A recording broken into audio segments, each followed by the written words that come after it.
Now come to the next part, electric susceptibility. Electric susceptibility का simple meaning क्या है कि जब आप किसी पोलर मॉलिक्यूल को बाहर से इलेक्ट्रिक फील्ड लगा रहे हैं तो उसमें पोलराइजेशन कितनी होगी, कितनी इजीली होगी, that is determined by it's susceptibility. How easily a dielectric sample can be polarized, that is determined by its electric susceptibility. जिस तरह मैं अपनी एग्जांपल लूँ, अगर मुझे कोल्ड बहुत जल्दी होता है, मौसम चेंज होता है, तो कंडीशंस का, चेंज इन कंडीशंस का, एक्सटर्नल कंडीशंस का मेरे पे बहुत ज़्यादा इफेक्ट है. It means I am prone to that, I am easily susceptible. Same with the sample also. Electric susceptibility, कितनी ईजिली कोई सैम्पल डाइलेक्ट्रिक पोलराइज हो सकता है, that will be determined by its electric susceptibility. Now polarization vector P vector, as we know, it is directly proportional to the resultant electric field existing in the dielectric. So P vector is proportional to what? E. E here is what? It is a reduced value of the electric field. If you remove this proportionality sign, you have to put here a constant. तो वो हमने क्या लगाया? Xi and epsilon naught. Xi here is what? It is known as electric susceptibility. तो xi और epsilon naught क्या है? It is the permittivity of free space. तो xi का फॉर्मूला क्या बन जाता है? P vector over epsilon naught E vector. So P vector over epsilon naught E vector.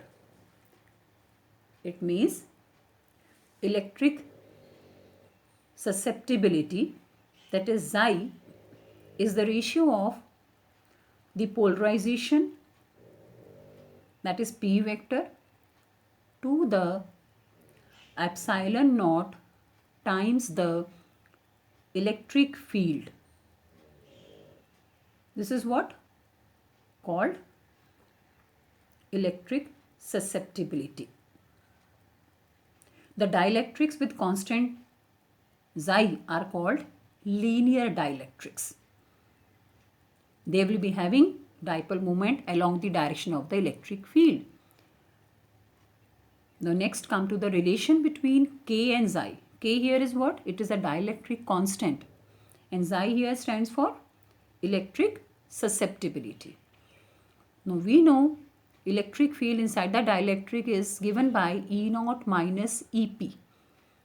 EP here is the polarized electric field, and we have studied in the Gauss theorem that electric field between the two plates having opposite surface charge densities is given by sigma over epsilon naught. So here EP can be put as sigma P over epsilon naught.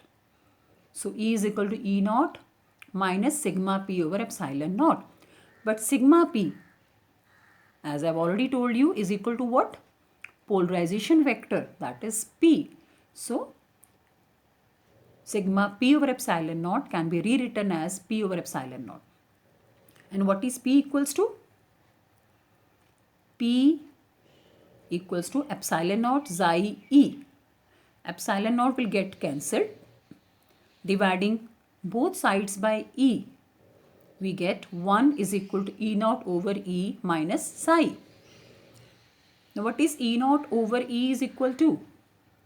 That is K. This also we have studied. So 1 is equal to K minus xi, or K is equal to 1 plus xi. So you have to remember this relation. You must be able to derive this relation. This is all about today. Thank you very much.